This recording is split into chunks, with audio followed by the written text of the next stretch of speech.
Hello students, हमारे YouTube channel में आपका हार्दिक अभिनंदन है। तो देखो स्टूडेंट्स की आज हम पढ़ने वाले हैं क्लास 6 से एक्सरसाइज 5.5, ठीक है। और इसके अंदर हम चर्चा करेंगे लंब रेखाओं के बारे में, ठीक। तो लंब रेखाएं क्या होती है, तो उसके बारे में कुछ तो हम चर्चा करेंगे लंब रेखाओं के बारे में। तो देखो लंब रेखाएं क्या होती है, परपेंडिकुलर लाइंस, ठीक है। लंब रेखाएं, लंब रेखाएं। तो लंब रेखाएं क्या होती है कि लंब रेखाएं होती है वे दो रेखाएं जो आपस में प्रतिच्छेद करें और उनके बीच में बनने वाला कोण 90 डिग्री हो, यानी समकोण हो, 90 डिग्री हो। तो उन दोनों रेखाओं को हम लंब रेखाएं कहते हैं। जैसे कि मान लो एक रेखा है ए बी, ये एक ए बी रेखा है, ठीक है। इसी तरह दूसरी रेखा है हमारे पास, जैसे पी क्यू मान लो, पी क्यू, ये दोनों आपस में प्रतिच्छेद कर रही है, ठीक है। कहाँ पे, इस ओ बिंदु पे प्रतिच्छेद कर रही है। तो जब कोई भी दो रेखाएं आपस में प्रतिच्छेद करेगी और उनके बीच में बनने वाला कोण 90 डिग्री हो, जैसे ये वाला कोण, ये वाला कोण, ये जो भी 90 डिग्री के कोण बनेंगे, ठीक है। अगर प्रतिच्छेद कर रही है और 90 डिग्री का कोण बढ़ रहा है दोनों रेखाओं के बीच में, तो इन दोनों रेखाओं को हम क्या बोलते हैं, लंब रेखाएं, परपेंडिकुलर लाइंस, ठीक है। तो देखो अब चलते हैं हम आगे एक्सरसाइज 5.5। तो इसका हमारा फर्स्ट क्वेश्चन है, क्वेश्चन नंबर फर्स्ट, के निम्नलिखित में से कौन सी लंब रेखाओं के उदाहरण हैं। कुछ हमें पॉइंट दिए हुए हैं ए बी सी डी, उन्हें बताना है कि कौन से पॉइंट तो लंब रेखाएं हैं के उदाहरण हैं और कौन से पॉइंट लंब रेखाओं के उदाहरण नहीं है। तो देखो इसका हमारा फर्स्ट क्वेश्चन है कि फर्स्ट क्वेश्चन है हमारे पास कि मेज के ऊपरी सिरे की आसन भुजाएं, कि कोई एक मेज है उसके ऊपरी सिरा है, ठीक है। जैसे ये कोई मेज मान लेता हूँ मैं, जैसे मैंने ये कोई मेज मान ली, ये कोई मेज है, मेज की तरह दिखाई दे रही होगी, ठीक है। तो इसमें दो भी आसन भुजाएं, अब आसन भुजाएं क्या होती है कि वे भुजाएं जिनमें एक बिंदु क्या हो, उभयनिष्ठ हो, यानी शीर्ष उनका उभयनिष्ठ हो, तो उन दोनों को हम क्या बोलते हैं, आसन भुजाएं बोलते हैं, फिर आसन रेखाएं बोलते हैं, ठीक है। तो ये दोनों आसन भुजाएं होगी, ठीक है। तो टेबल इसी प्रकार की होती है हमारी। तो इसमें ये देखो ये 90 डिग्री का कौन बन रहा है। तो ये देखो दोनों रेखाएं, इसको मैं इधर आगे बढ़ती हुई मान सकता हूँ और इसको भी ऐसे आगे बढ़ती हुई मान सकते हैं, ठीक। तो ये दोनों आपस में प्रतिच्छेद कर रही है और 90 डिग्री का कौन बना रही है बीच में दोनों रेखाओं का। तो ये क्या होगी, लंब रेखाओं के उदाहरण है। तो हमें बताना है कि है या नहीं है। तो हम लिख सकते हैं हाँ, यस, ये लंब रेखाओं के उदाहरण है, बस इतना बताना है। और इसका सेकंड है हमारे पास कि रेल पथ की पटरियाँ। तो रेल पथ की पटरियाँ क्या होती है, देखो रेल तो आप सबने देखी होगी और उनकी पटरियाँ भी देखी होगी। तो इस प्रकार की होती है हमारी कुछ पटरियाँ, ठीक है। ये दोनों पटरियाँ और इनके बीच में कुछ ऐसे या तो लकड़ी के खंभे लगे होते हैं या फिर सीमेंट के खंभे लगे होते हैं। तो ये बता रहा है कि ये दोनों रेखाएं, यानी कि ये दोनों पटरियाँ आपस में लंब रेखाएं हैं या फिर नहीं है, यानी लंब रेखाओं के उदाहरण है या नहीं है। तो देखो यहाँ पे कोई भी 90 डिग्री का कोण नहीं बनेगा, ये तो सिर्फ इनके बीच की वो है। इस प्रकार की होती है दोनों पटरियाँ। तो इनमें देखो ये एक तो प्रतिच्छेद करनी चाहिए लंब रेखाओं के लिए और 90 डिग्री का कोण बनना चाहिए। यहाँ पे तो देखो न तो प्रतिच्छेद कर रही है, न कोई 90 डिग्री का कोण बन रहा है। तो ये क्या होगा, नहीं होंगी। तो बी वाले में क्या लिखेंगे, नहीं, ये लंब रेखाओं के उदाहरण नहीं है, ठीक। ये तो क्या होती है, इस प्रकार की रेखाओं को तो बोलते हैं समांतर रेखाएं। क्या बोलते हैं, समांतर रेखाएं, ठीक है। अब चलते हैं इसके थर्ड पे। थर्ड में बोल रहे हैं एल अक्षर बनाने वाले रेखाखंड, अंग्रेजी के एल अक्षर है, ठीक है, कैपिटल एल अक्षर। तो ये दोनों रेखाएं, एक रेखा ये रही, एक रेखा ये रही, ठीक है। ये क्या एल अक्षर है और ये दोनों भुजा मान सकते हैं, इसकी रेखाखंड मान सकते हैं इनको। तो देखो एल अक्सर इस प्रकार है, इस प्रकार बनेगा। तो इसमें बताना है कि ये दोनों भुजाएं यानी कि ये दोनों रेखाखंड लंब रेखाएं हो सकती है नहीं हो सकती, या फिर उनके उदाहरण है या नहीं है। तो देखो दोनों आपस में प्रतिच्छेद करती है, मान सकता हूँ कि ये ऐसे बढ़ रही है और ये ऐसे बढ़ रही है, आपस में प्रतिच्छेद कर रही है इस बिंदु पर, ठीक है। और क्या है यहाँ पे देखो 90 डिग्री का कोण बन रहा है 90 डिग्री। तो ये देखो आपस में प्रतिच्छेद भी कर रही है और 90 डिग्री का कोण भी बन रही है। तो ये क्या होगी कि ये लंब रेखाओं के उदाहरण है ये। तो क्या कह सकते हैं कि ये क्या है, लंब रेखाओं के उदाहरण है, ठीक है। अब चलते हैं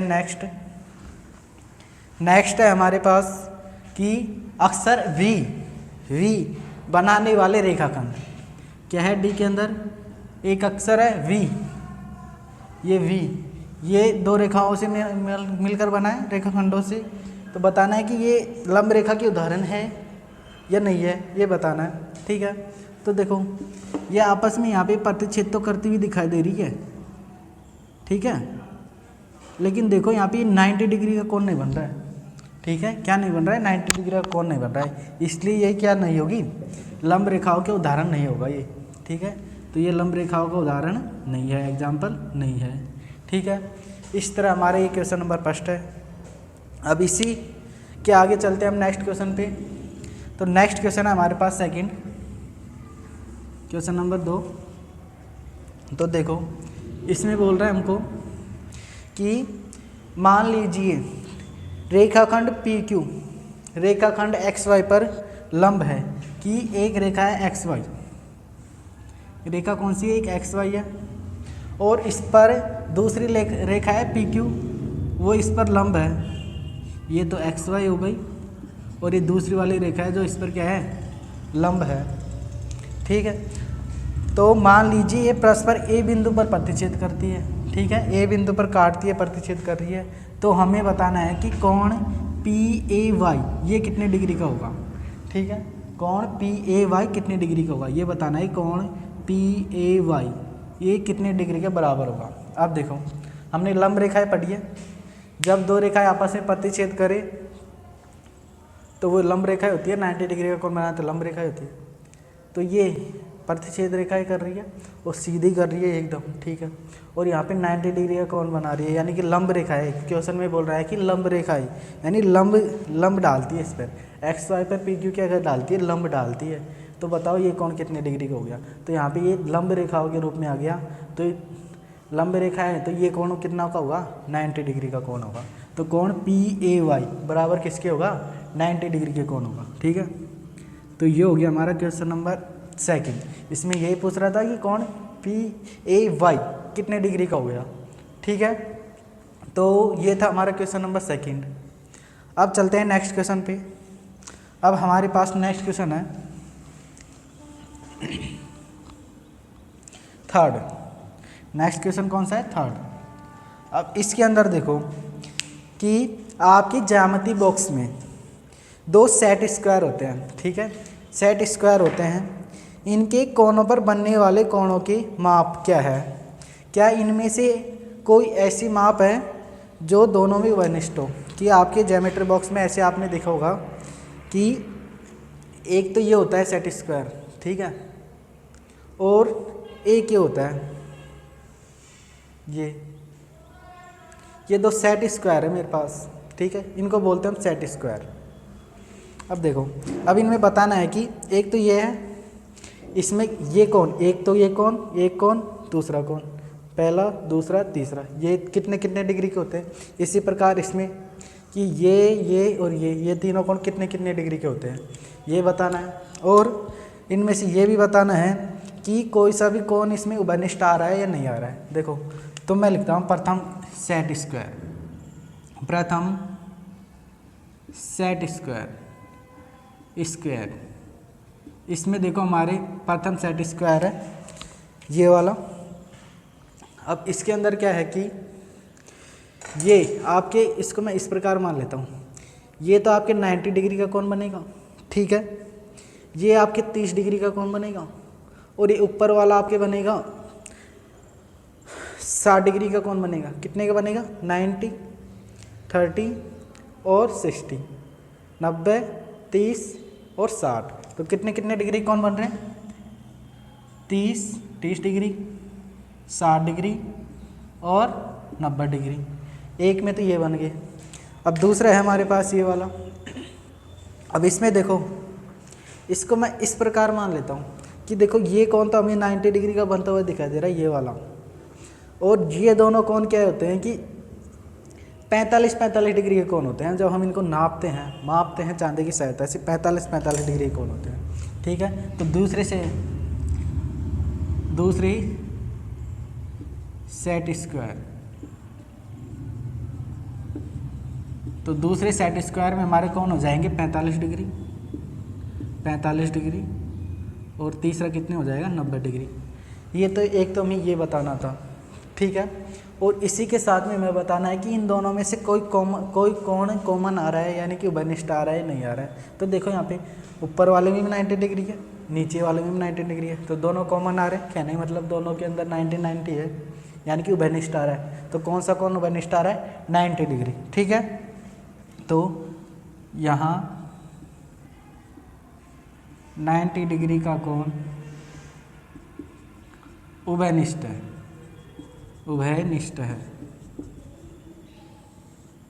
ठीक है, तो ये हो जाएगा आपके 90 डिग्री का कोण उभयनिष्ठ है। तो ये क्वेश्चन पूछ रहा था हमें, ये हो गया हमारा क्वेश्चन नंबर 3। चलो अब इसके आगे चलते हैं क्वेश्चन नंबर 4 पर। ठीक है, अब चलते हैं नेक्स्ट क्वेश्चन हमारे पास, क्वेश्चन नंबर 4। क्वेश्चन नंबर 4 में है कि एक आकृति दी हुई है को ध्यान से देखना है। ठीक है, एक आकृति दी हुई है, उसको ध्यान से देखना है, और रेखा L रेखा M पर लंब है। एक रेखा है जो L है, इस पर लंब है M वाली, तो हमें बताना है। तो इसमें कुछ क्वेश्चन दिए हुए हैं ABCD कुछ करके, तो हमें उनके आंसर बताने इस आकृति में से देख के। तो हमारे पास ये आकृति है इस प्रकार। ठीक है, और एक है हमारे पास इस प्रकार। यहाँ पे तो देखो 0 ऐसे गिनती लिखी हुई है, 1 2 3 4 5 6 7 और ये 8, ऐसे ये गिनती लिखी हुई है। और इस रेखा का नाम दे रखा है हमारे एल रेखा है। दूसरी है हमारे पास ये वाली रेखा M, ये रेखा M है, और यहाँ पे एक कोई बिंदु है P, ये दे रखा है। ठीक, ये हमारे पास आकृति है, और यहाँ से लिख रखा है ABCD, ABCDEFG और H, ये है। अब इसमें हमारे पास पहला क्वेश्चन पूछ रहा है A कौन है? क्या CE, ठीक है, CE बराबर है EG के। हमें बताना है कि क्या CE EG के बराबर है क्या। कि एक रेखा तो ये है हमारे पास, कि मैं यहाँ पे हिंट देता हूँ, ये CE, ये यहाँ से यहाँ तक की, और दूसरी रेखा है हमारे पास EG, ये वाली रेखा। तो बताओ कि ये दोनों रेखाएं हमारी बराबर है, इक्वल है या नहीं है। तो देखो इसमें देखो इनके भाग गिनो, ये 3 से 4, 4 से 5, यानी कि एक भाग 3 से 4, एक भाग हो गया 4 से 5, 2 भाग हो गया, यानी 2 भाग बन रहे हैं इसके अंदर। इसमें देखो 5 से 6, 6 से 7, इसमें भी एक भाग तो हो गया 5 से 6, और एक हो गया 6 से 7, तो इसमें भी 2 भाग बन रहे हैं। तो दोनों के भाग बराबर है ना, यानी कि दोनों की माप बराबर है, एक माप 2 माप, एक माप 2 माप, तो ये दोनों आपस में बराबर हो गए। माप बराबर है तो रेखा भी बराबर होगी। तो हम लिख सकते हैं हाँ ये बराबर है। क्या लिखेंगे आंसर में? यस, हाँ, ठीक है, इतना सा बताना है। अब सेकंड है इसके अंदर बी है हमारे पास। क्या सेकंड क्वेश्चन है, क्या रेखा PE, कौन सी? PE, रेखा PE रेखाखंड CG को समद्विभाजित करती है। ठीक है, एक रेखा है पीई, यानी कि ये बिंदु यहाँ पे हो गया, ये पीई रेखा है मान लेते हैं, ये पीई रेखा है। पीई किस पे लंब है? सीजी पर। सीजी ये पूरी एक रेखा है सीजी, सीजी सीजी रेखा हो गई और ये पीई रेखा हो गई कि ये पीई इस पे लंब है। लंब है क्या? नहीं सॉरी, समद्विभाजित करती है, कि इसको समद्विभाजित करती है। तो देखो ये ई यहाँ पे होता, तो देखो यहाँ से सी से डी यानी कि 3 से 4 और 4 से 5 यानी डी से ई, एक भाग यहाँ से देखो और यहाँ से देखो, ई से एफ यानी 5 से 6 और एफ से जी 6 से 7, यहाँ से यहाँ तक का भी भाग इसका बराबर है, दो भाग है इसके, और यहाँ से यहाँ तक के भाग बराबर है। ठीक है, तो ये दोनों क्या है? बराबर भाग आ रही है। ठीक है, तो ये समद्विभाजित करेगी। समद्विभाजित का मतलब होता है कि एक कोई रेखा को दूसरी कोई रेखा प्रतिच्छेद करती है, तो जिस रेखा को वो प्रतिच्छेद करती है वो क्या होती है? समान भागों में बट जाती है। ठीक है, समान 2 भागों में बट जाती है, तो उसको हम बोलते हैं समद्विभाजित। ठीक है, यानी कि एक कोई रेखा है उसको एक दूसरी रेखा प्रतिच्छेद करेगी, तो ये पहली वाली रेखा क्या है? 2 भागों में बट जाएगी और वो समान भागों में बटेगी, समान 2 भागों में बटेगी, तो उसको बोलते हैं समद्विभाजित। तो देखो यहाँ पे एक रेखा थी हमारे पास सीई सीजी, इस पर दूसरी रेखा क्या करती है? समद्विभाजित करती है पीई। तो ये कर रही है, देखो यहाँ से यहाँ तक का ये भाग बराबर है, 3 से 4 4 से 5 ये भाग बराबर है, और 5 से 6 6 से 7 ये भाग बराबर है। ठीक है, तो ये हमें समद्विभाजित करती है, तो इसका आंसर होगा हाँ।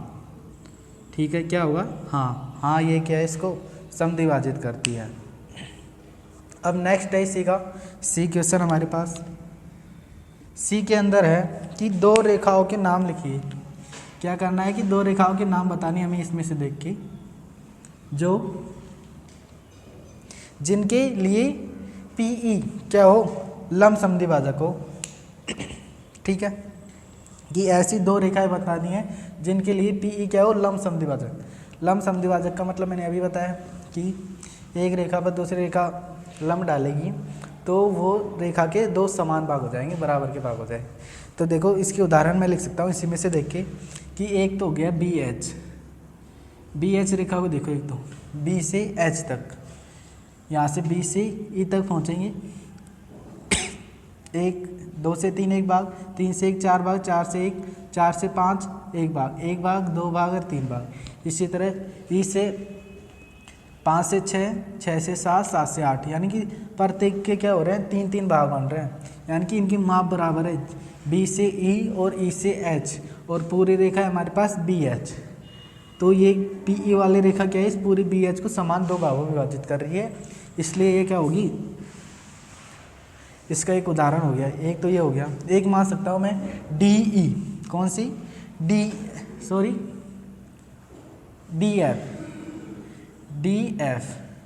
ये डी एफ, ये पी ई तो इसको समद्विभाजित करेगी, तो डी एफ 4 से 5 एक भाग, और ई से एफ यानी 5 से 6 एक भाग, दोनों भाग बराबर बन रहे हैं, ये वाला और ये वाला, तो ये भी क्या होगी? समद्विभाजित हो रही है। तो दोनों रेखाएं समद्विभाजित कर रही है। अब इसका डी क्वेश्चन है हमारे पास, ये तो हो गया। अब चलते हैं डी क्वेश्चन पे। डी है क्या निम्नलिखित सत्य है। अब इसमें डी के अंदर हमें कुछ 3 क्वेश्चन दे रखे हैं, उनको बताना है कि सत्य है या नहीं है। ठीक, तो देखो फर्स्ट है इसका हमारे पास कि ए सी बड़ा है एफ जी से। ए सी एक तो रेखाखंड ए सी है, ये रहा ए सी रेखाखंड। दूसरा है रेखाखंड हमारे पास एफ जी, ये रहा। तो बताना है कि ए सी एफ जी से बड़ा है, तो ये सत्य है क्या? तो देखो ए सी तो इतना बड़ा है, देखने से पता चल रहा है कि बड़ी रेखा है, और ये देखो एफ जी इतनी सी छोटी सी रेखा है, तो ये देखने से पता चल रहा है कि बड़ी रेखा है। या फिर ऐसे देख लो, यहाँ से यहाँ तक एक भाग, यहाँ से यहाँ तक 2 भाग, यानी इसके तो 2 भाग है, इसके एक ही भाग बन रहा है। ठीक, तो ये बड़ा होगा, तो इसका आंसर होगा सत्य, ट्रू। ठीक, अब इसी तरह है सेकंड क्वेश्चन हमारे पास कि सी डी बराबर है जी एच के, सी डी बराबर है जी एच के। सी डी क्वेश्चन है, देखो सी डी एक रेखा है सी डी ये वाली, दूसरी है हमारे पास जी एच ये वाली, ये दोनों बराबर है क्या? देखो यहाँ से यहाँ भी 3 से 4 यानी कि 1 का अंतर है, इतने से 1 भाग बन रहा है, यहाँ भी 7 से 8 यानी कि 1 ही भाग बन रहा है। तो देखने में भी ऐसे पता चल रहा है कि दोनों बराबर है। यहाँ भी देखो अंतर 1 का आ रहा है, 1 का ही अंतर है, इसलिए ये दोनों बराबर है। तो इसका आंसर भी होगा सत्य, ट्रू। ठीक है, अब चलते हैं इसके थर्ड क्वेश्चन पर। थर्ड है कि B C less than E H, कौन सा? E H. तो एक तो रेखा है हमारे पास बी सी, बी सी, ठीक है। दूसरी रेखा है हमारे पास ई एच ये वाली, ई एच। तो बताना है कि ये बी सी क्या है, इस ई एच से छोटा है, इसका मतलब क्या है कि ये बी सी इससे छोटा है। ठीक, तो इसमें देखो ये छोटी है ये बड़ी है, जो बोल रहा है वही लिखा है इसके अंदर भी। यहाँ पे 1 भाग का अंतर है, यहाँ पे देखो 1 2 3 भाग का अंतर, यानी ये देखने पे पता चल रहा है कि बड़ी है ये छोटी है। तो इसमें भी ये लिखा है कि वो बी सी छोटी है और ई एच बड़ी है, तो ये भी हमारा सत्य हो जाएगा। ठीक है, तो हमारे देखो इस प्रकार हमने टोटल क्वेश्चन कर लिए हमारे। ठीक है, हमारे इस पॉइंट के अंदर 4 क्वेश्चन थे, चारों क्वेश्चन हमने हल कर लिए। ठीक, तो आज के लिए इतना ही, नेक्स्ट पॉइंट पढ़ेंगे हम अगले वीडियो में। ठीक है, तो आज के लिए इतना ही। तो वीडियो पसंद आई हो तो लाइक करें, कमेंट करें और सब्सक्राइब ज़रूर करें। ठीक है, और कमेंट बॉक्स में बताएं कि हमें ये वीडियो आपको कैसा लगा। ओके बाय, वंदे मातरम, जय हिंद।